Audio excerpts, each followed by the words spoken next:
Hit TV అభిమాన ప్రేక్షకులకు స్వాగతం. నేను మీ నాగేంద్ర కుమార్. ఇప్పుడు మీ ముందుకు నేను ఒక ఇంట్రెస్టింగ్ టాపిక్తో వచ్చాను. అది రేపు డిసెంబర్ 5వ తారీఖున national wide international pan India లెవెల్లో ఓ చాలా పెద్ద డెడ్లాక్ పడింది. ఈ డెడ్లాక్ మీద బాలీవుడ్ మాత్రం బెంబేలు ఎత్తిపోయి అసలు అందుకని దాని యాంగిల్లో బాలీవుడ్ నుంచి బాలీవుడ్ మీడియా కానీ లేకపోతే బాలీవుడ్ రిప్రజెంటేటివ్స్ కానీ బాలీవుడ్కి సంబంధించిన ఈ ట్విట్టర్ వీరులు కానీ అందరూ కూడా అసలు బెంబేలెత్తున్నారు. దానికి కారణం ఏంటంటే రేపు డిసెంబర్ 5వ తారీఖున యువతల మన Indian Baahubali, Indian Hercules Prabhas, all India favourite hero Prabhas act చేసిన రాజా సాబ్ అంటే మారుతి డైరెక్షన్లో మంచి సినిమాలు అందించిన మన మారుతి డైరెక్షన్లో పీపుల్స్ మీడియా ఫ్యాక్టరీ పతాకం మీద బిగ్గెస్ట్ ప్రొడ్యూసర్ అనిపించుకున్న టీజీ విశ్వప్రసాద్ గారు నిర్మించిన రాజా సాబ్ డిసెంబర్ 5న రిలీజ్ డేట్ ఫిక్స్ అయిపోయింది. మొన్న టీజర్ కూడా రిలీజ్ చేసిన తర్వాత ఆల్ ఇండియా లెవెల్లో దానికి చాలా గొప్ప రికగ్నిషన్ వచ్చింది. దాంతోపాటు డిసెంబర్ 5న రణ్వీర్ సింగ్ యాక్ట్ చేసిన దురంధర్ అనే ఒక సినిమా కూడా ఫిక్స్ అయింది డిసెంబర్ 5న రిలీజ్ అవ్వడానికి. కాబట్టి మొన్న ఎప్పుడైతే రాజా సాబ్ టీజర్ రిలీజ్ అయిందో అంతవరకు దాని మీద చాలా అనుమానాలు అనండి, లేకపోతే దాని మీద రకరకాల ఆరోపణలు, ఆ సినిమా కంప్లీట్ అవ్వలేదని, ఆ సినిమా వదిలేసి మధ్యలో ప్రభాస్ వేరే సినిమాల్లోకి ఫౌజీ అని ఇంకో దానికని వెళ్ళిపోయాడని, విశ్వప్రసాద్ గారు దాన్ని కరెక్ట్గా ఆర్గనైజ్ చేయలేకపోయారని, మారుతి ఏం తీసాడో ఏంటో అని చాలామంది దాని మీద క్రిటికల్ అండ్ చాలా దారుణమైన కామెంట్లు చేసిన సందర్భాలన్నీ కూడా మనం సోషల్ మీడియాలో చూసాం. కానీ ఎప్పుడైతే ఒక్కసారి టీజర్ రిలీజ్ అయ్యి ఆ సెట్ గట్ట రివీల్ అయ్యాయో నేషనల్ వైడ్ ఆ సినిమాకు వచ్చినంత ఒవేషన్, ఆ సినిమా ఆ టాక్తో అంటే టీజర్ టాక్తో దేశం నలుమూలలా దద్దరిల్లిపోయిందనమాట. అసలు అంటే మారుతి విజువల్స్ కానీ, దాని గ్రాఫిక్ గ్రాండియర్ కానీ, ఆ ప్యాలెస్, అందులో ప్రభాస్ తాలూకు లైట్ రివైన్ మూమెంట్స్ అంటే ఇంతవరకు ప్రభాస్ని మనం ఎలా చూసాం, చాలా సీరియస్గా ఒక సలార్ కానీ, బాహుబలి కానీ, లేదా ఆదిపురుషు వచ్చినప్పుడు మాత్రం రాముడు వేషంలో చాలా వినమ్రంగా చాలా కామన్గా సింపుల్గా రాముడు పాత్రలో మనం కనిపించడం మనం చూసాం. రాధేశ్యామ్ పెద్దగా పే చేయకపోవడం అన్నది ఒకటి, అంత పెద్ద అపీలింగ్గా లేకపోవడం, ఇవన్నీ కూడా కలగలిసి ఈ మధ్య అంటే కల్కి వచ్చిన తర్వాత మళ్ళీ ప్రభాస్ ప్రభంజనం మళ్ళీ దేశం అంతా ఒక్కసారి దుమ్ము లేచిపోయి అసలు ప్రపంచమే ఆ సినిమా ముందు అసలు నివ్వెరపోయే రేంజ్లో ఆ సినిమా కల్కి ఉండడం, అశ్విని దత్ గారు తీసిన సినిమా అసలు మామూలుగా షాక్ ఇవ్వలేదు. ఆ రోజుల్లో జగదేకుడు, అతిలోక సుందరి ఎలాంటి షాక్ ఇచ్చిందో మొన్న కల్కి ఈ రోజున్న ప్రజెంట్ టెక్నాలజీ, ప్రజెంట్ ట్రెండ్స్ ప్రకారం అంత పెద్ద షాక్ ఇచ్చింది కల్కి. ఆ తర్వాత మళ్ళీ ప్రభాస్, అఫ్కోర్స్ ప్రభాస్కి ఒకటి అర తేడా వచ్చినా కూడా అతను అంత ఈజీగా వీక్ అయ్యే ఇమేజ్ కాదు, చాలా స్ట్రాంగ్ ఇమేజ్ ఇండియాలోనే కాదు వరల్డ్లోనే. అంత గొప్ప పేరు, అంత గొప్ప ఇమేజ్ ఉన్న హీరో ప్రభాస్ అన్న విషయం మనందరికీ తెలుసు. ఇండియాలోని ఏ వుడ్ అయినా కూడా బాలీవుడ్, కోలీవుడ్, టాలీవుడ్ అన్నిటికీ ప్రభాస్ గురించి బాగా తెలుసు. అండ్ అందుకని ప్రభాస్ గురించి అంత ఈజీగా ఎవరు తక్కువగా రాయడానికో లేదా తక్కువ చేసి రాయడానికి ఎప్పుడు ఆలోచించలేదు, ఎప్పుడు చెయ్యరు కూడా. కానీ ఇప్పుడు ఏమైందంటే ఈ డిసెంబర్ 5న రాజా సాబ్తో పాటు రణ్వీర్ సింగ్ యాక్ట్ చేసిన దురంధర్ అనే సినిమా కూడా వస్తున్నది. ఆ దురంధర్ సినిమా ఏంటి, దాంట్లో అజిత్ డోవల్ అంటే the greatest ever national security అడ్వైజర్గా ఎన్నో విజయాలు భారతదేశం కోసం, బార్డర్ మీద మన కోసం ఎన్నో తన మేధస్సుతో, తన బ్రెయిన్తో ఎన్నో మన దేశానికి ఎన్నో విజయాలను మనకి కట్టబెట్టిన అజిత్ డోవల్ అనే ఒక గొప్ప క్యారెక్టర్ని, నిజ జీవిత పాత్రని ఆ సినిమా ఆ బేస్ మీద దురంధర్ అని పెట్టడానికి కూడా ఆ కారణం అదే. దురంధరుడు అంటారు, కార్యనిర్వహణ దురంధరుడు, నట దురంధరుడు, కావ్య దురంధరుడు అని ఇలాగా. దురంధరుడు అంటే ఇంకా అల్టిమేట్ ఇన్విన్సిబుల్ అని, దురంధరుడు అంటే ఇంకా ఎవరూ జయించలేనంత గొప్పవాడనే అర్థం ఉన్నది దురంధరుడు అంటే. అండ్ వాళ్ళు చేసే యాక్టివిటీలో వాళ్ళకున్న నైపుణ్యం, ఎవరు వాళ్ళని అధిగమించలేనంత ఎత్తైన కౌశల్యం, నైపుణ్యం ఉన్న మనిషిని దురంధరుడు అంటారు. ఆ టైటిల్తోనే వాళ్ళు, అది సంస్కృత టర్మ్ అది, ఆ టైటిల్తోనే వాళ్ళు ఇప్పుడు అజిత్ దోవల్ లైఫ్ బేస్లో చేస్తున్నారు. దానిలో రణ్వీర్ సింగ్ ఏదో చాలా రగ్డ్గా అవన్నీ మొన్న 6వ తారీఖున తన పుట్టినరోజు సందర్భంగా కూడా దాని గ్లింప్స్లు గట్రా రిలీజ్ చేశారు. కానీ అది వచ్చినప్పటికీ కూడా రాజా సాబ్ అనే సినిమా చూసి బెదురుతున్న జనం హోల్ ఇండియాలో ఉన్నారు ఈ రోజున. అందుకని ఆ భయాన్ని బయటికి ఎలా చెప్పాలో, ఎలా ఎక్స్ప్రెస్ చేయాలో తెలియక ఏం చేస్తున్నారంటే, ప్రభాస్ డేట్ మార్చుకుంటే మంచిది, ప్రభాస్ ఈ డేట్ కాకుండా ఇంకో నెక్స్ట్ డేట్ మీద వస్తే మంచిది, ఎందుకంటే దురంధర్ సినిమాని ప్రభాస్ తాలూకు రాజా సాబ్ సినిమా మ్యాచ్ చేయలేదు, క్యాచ్ చేయలేదు, దాన్ని ఇది అటాక్ చేయలేదు, అంచేత ప్రభాస్కి అన్యాయం జరుగుతుంది, ప్రభాస్ అంటే ఈ ఓపెన్ మార్కెట్లో థియేటర్స్లో రణ్వీర్ సింగ్ని ప్రభాస్ ఢీ కొనలేడు అనే సెన్స్ వచ్చినట్టుగా, అంటే చాలా ఇంటెలిజెంట్గా నెక్స్ట్ వేరే డేట్కి వెళ్తే బాగుంటుంది కదా ప్రభాస్ అని చెబుతూనే ప్రభాస్ రణ్వీర్ సింగ్ని ఢీ కొనలేడు. రణ్వీర్ సింగ్ యాక్ట్ చేస్తున్న దురంధర్ సినిమా ముందు ప్రభాస్ యాక్ట్ చేస్తున్న రాజా సాబ్ అనే సినిమా ఎందుకు నిలబడకుండా తేలిపోతుంది, అది ప్రభాస్కే ప్రమాదం లేదా నిర్మాతలకు ప్రమాదం, ప్రభాస్ అభిమానులకి తీరని అవమానం జరుగుతుందనే ఒక ఉద్దేశం వచ్చినట్టుగా ఎక్స్ హ్యాండిల్ మీద విపరీతంగా దానిలో ట్రోలింగ్ చేస్తున్నారు. అండ్ అక్కడ బాలీవుడ్ మీడియాగా అనిపించుకున్న అన్ని వెబ్సైట్స్లోని కూడా దాదాపుగా అలాగే రాస్తున్నారు.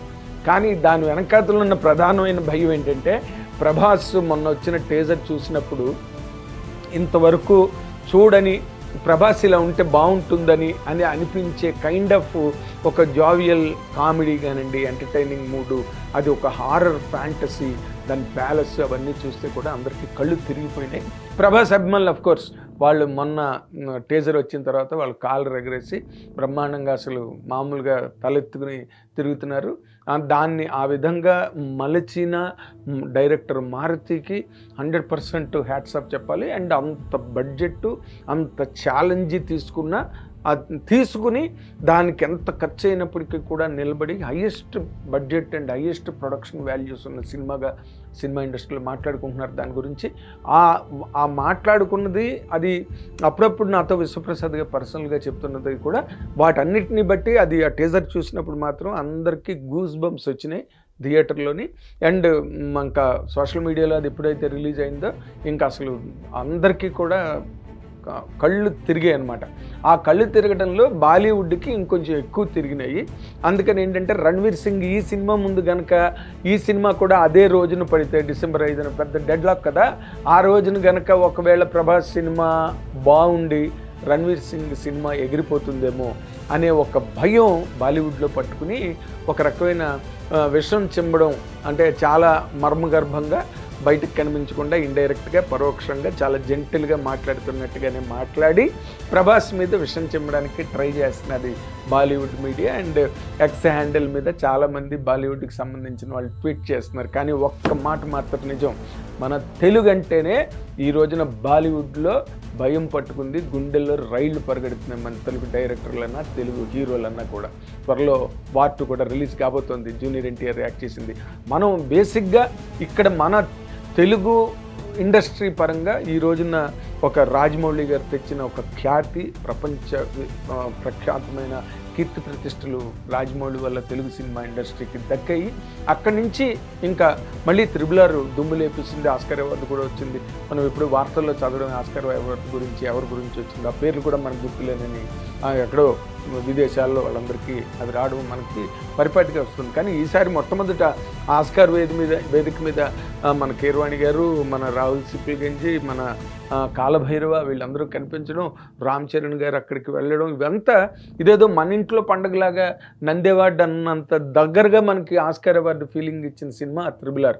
అక్కడ Steven Spielberg and James Cameroon లాంటి వాళ్ళే రాజమౌళిని ఎంతో అప్రిషియేట్ చేసి, తెలుగు సినిమాలను అప్రిషియేట్ చేసి ఆ రేంజ్కి వెళ్ళిపోయిన తెలుగు సినిమా. And of course Tamil is not doing well in that aspect, Tamil is slightly trailing behind. Mani Ratnam గారు తీసిన ఆ పిఎస్ కూడా అంత గొప్పగా ఆడలేదు. ఇట్ వాజ్ ఇన్ఫ్యాక్ట్ ఫైనాన్షియల్గా కూడా పెద్ద సెట్ బ్యాక్ ఆ సినిమా మణిరత్నం గారు తీసింది. కానీ కేజీఎఫ్ బ్రహ్మాండమైన సినిమా, దాంతో కూడా అతనికి హీరోకి కానీ డైరెక్టర్ కానీ అద్భుతమైన పేరు వచ్చింది నేషనల్ నెట్వర్క్లో. తర్వాత సలార్ ఇవన్నీ కూడా ఊపేసినాయి. ఈ నేపథ్యంలో మనం చూసుకుంటే కనుక తెలుగు సినిమాకి ఈ రోజున ప్రభాస్కున్న ఇమేజ్ గురించి ఇందాకలే చెప్పాను. తన సినిమా వస్తే చాలు ఆ రేంజ్లో ఉంటే, మామూలుగా ఆడితేనే, మామూలుగా చౌచౌగా ఉంది సినిమా అనుకుంటేనే టిక్కెట్లు థియేటర్లు పేలుతాయి ప్రభాస్ సినిమాకి. అలాంటిది ఈ రోజున ఆ టీజర్ మనం చూసినప్పుడు అది కంప్లీట్గా ఒక హారర్ ఫ్యాంటసీ. ప్రభాస్ దగ్గర ఉండి కావాలని ఏరి కోరి మారుతిని అడిగి మరీ చేయించుకున్నాడు. ఎందుకంటే తనకు కూడా ఒక జస్ట్ ఒక ఆట విడుపులాగా ఎప్పుడు చాలా స్టిఫ్గా అతన్ని చెట్టుకు కట్టేసినట్టుగా ప్రభాస్ క్యారెక్టర్లు ఉంటాయి. అలా లేకుండా ఈసారి చాలా లైటర్ వెయిన్లో హ్యాపీగా సరదాగా ఉండి, దాన్ని కథలో తను కూడా కథతో పాటు తను పరిగెడుతూ, కథలో పాత్రలతో తను కలిసి ప్రయాణం చేస్తూ ఒక ఇంట్రెస్టింగ్ కంటెంట్ మీద సినిమా కావాలనుకుని మారుతి అనే డైరెక్టర్ని తను కావాలని ఇంటెన్షనల్గా సెలెక్ట్ చేసుకుని తను అడిగి అలాంటి సినిమాను తను చెయ్యాలన్న ఆలోచనతో రాజాసాబ్ సినిమా చేయడం జరిగింది. కాబట్టి ఇంత బ్యాక్గ్రౌండ్ ఉన్నదానికి వాళ్ళు మామూలుగా తెలుగు వాళ్ళంటే పిచ్చెక్కిపోతున్నారు. తెలుగు సినిమాలు మన పుష్ప ఎలాగ దొళ్ళగొట్టేసింది అసలు ఆల్ ఇండియా లెవెల్లో. అసలు 100 కోట్లు కలెక్ట్ చేసి పడింది. అల్లు అర్జున్ అంటే అసలు టాప్ లెవెల్లో, ఇండియా లెవెల్లో అల్లు అర్జున్కి బ్రహ్మాండమైన బ్రహ్మరథం దొరికింది. పుష్పతో సుకుమార్ కూడా, Sukumar and Mythri movie makers, దాంట్లో డౌట్ లేదు. కాబట్టి అరుణ్ గారు ఏదో స్టేజ్ మీద చెప్పారు ఒకసారి, ఇండియాలోనే ఇప్పుడు అతిపెద్ద సంస్థ మైత్రి మూవీ మేకర్స్ అని. అలాగే ఆ స్టేజ్కి ఈ రోజున విశ్వప్రసాద్ గారి, టీజీ విశ్వప్రసాద్ గారి పీపుల్స్ మీడియా ఫ్యాక్టరీ కూడా రాజాసాబ్తో ఎదుగుతుంది. ఈ నేపథ్యంలో ఇవన్నీ కూడా మనం సమప్ చేసుకుని వీటిని ఏర్చి కూర్చుకుంటే కనుక ఎక్కువ భయపడుతున్నది బాలీవుడ్. గ్యారంటీగా ప్రభాస్ ఈసారి మక్కలు ఎరగొడతాడన్నది డౌటే లేదు. ప్రభాస్ అభిమానులు అందరూ కూడా బ్రహ్మాండంగా బోరవరుచుకుని తిరిగే సందర్భం డిసెంబర్ 5న మనందరి ముందుకి రాబోతోంది. అండ్ వాళ్ళు ఎంత భయపడుతున్నారో, ఓకే రేపు ఆడితే ఆడొచ్చు దురంధర్, మనం ఏం కాదనలేదు. ఎందుకంటే ఆ పాకిస్తాన్ బార్డర్ ఇష్యూలు, ఆ పాకిస్తాన్ కంటెంటు, దానికి సంబంధించిన ఇష్యూస్, కాంట్రవర్సీలు, కాంట్రడిక్షన్స్ అవన్నీ కూడా ఇండియా వైడ్ ఎక్కువగా నార్త్లో ఎక్కువ ఎంజాయ్ చేస్తారు అలాంటి కథని. ఎందుకంటే బికాస్ వాళ్ళు ఎక్కువ ఎఫెక్ట్ అయిపోయారు అక్కడ.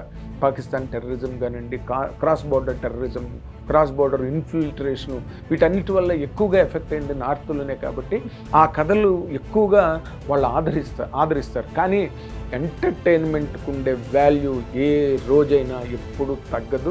కల్కి చూడండి ఎంత మంచి ఎంటర్టైనింగ్ కంటెంట్. అలాగే ఈ రోజున ఇది ఇంకో డిఫరెంట్ షేడ్. రాజాసాబ్ ప్రేమ కథా చిత్రంలాగా అది ఆ బేస్ అది అనమాట. అంటే దానిలోకి వెళ్ళిన తర్వాత, ఆ యూనివర్స్లోకి వెళ్ళిన తర్వాత ఆ హారర్ ఎలా వర్కౌట్ అవుతుంది, ఆ ఫ్యాంటసీ వచ్చే క్యారెక్టర్లు ఇవన్నీ కూడా అద్భుతంగా ఉంది. And note it down, Prabhas ఈసారి ఎరగొట్టడం ఖాయం, మక్కలు ఎరగొట్టడం ఖాయం అని చెప్పి అందరూ హ్యాపీగా ఉండొచ్చు. బాలీవుడ్ పడే భయం ఏమో వాళ్ళు భయపడుతున్నారు. ఇప్పుడు రేపటి రోజున ఎలా ఉంటుందో చూద్దాం. But 100% Raja Saab has all the edge. దానికి ఎడ్జ్ ఉన్నది ప్రభాస్ సినిమాకి. ఎందుకంటే బ్రహ్మాండంగా ఉన్నాడు ప్రభాస్, బ్రహ్మాండంగా తీసాడు మారుతి డైరెక్టర్గా. అండ్ కావలసినంత డబ్బు పోసి ఖర్చు పెట్టి చాలా దిల్గా సినిమాని ప్రొడ్యూస్ చేశాడు విశ్వప్రసాద్ గారు. కాబట్టి వాళ్ళ భయాలు ఒక రకంగా నిజం అవుతాయేమో నాకు అనిపిస్తున్నది. Let us wait and watch. Thank you. Hit TV app, ఇందులో short news, live news, entertainment shows, movies, digital magazines తో పాటు మీ జిల్లా వార్తలను కూడా ఫ్రీగా చూడొచ్చు. ఇంకెందుకు ఆలస్యం, వెంటనే హిట్ టీవీ యాప్ ని డౌన్లోడ్ చేసుకుని ఫ్రీగా ఎంటర్టైన్మెంట్ పొందండి. Hit TV app. Hit TV app. Please download hit TV app. Hit TV app ని ఫ్రీగా డౌన్లోడ్ చేసుకుని ఎంజాయ్ చేయండి. మీకు నచ్చిన ఎంటర్టైన్మెంట్ కోసం హిట్ టీవీ యాప్ ని ఫ్రీగా డౌన్లోడ్ చేసుకుని ఎంజాయ్ చేయండి. హిట్ టీవీ యాప్ ని డౌన్లోడ్ చేసుకుని ఆస్వాదించండి, ఆశీర్వదించండి. ఇంతమంది సెలబ్రిటీలు హిట్ టీవీ యాప్ ని డౌన్లోడ్ చేసుకోండి అని చెప్తున్నారంటే ఎంత మంచి యాప్ ఆలోచించండి. అమెరికా అమెరికా అమెరికా అమెరికాలో చదవాలనుకునే వాళ్ళకి విశ్వసనీయమైన పేరు మన శౌర్య కన్సల్టెన్సీ. UK లో 1 year masters, UK లో 1 year masters, 2 years work permit up to 5 years visa. Contact Saurya Consultancy. Contact 89851 89851.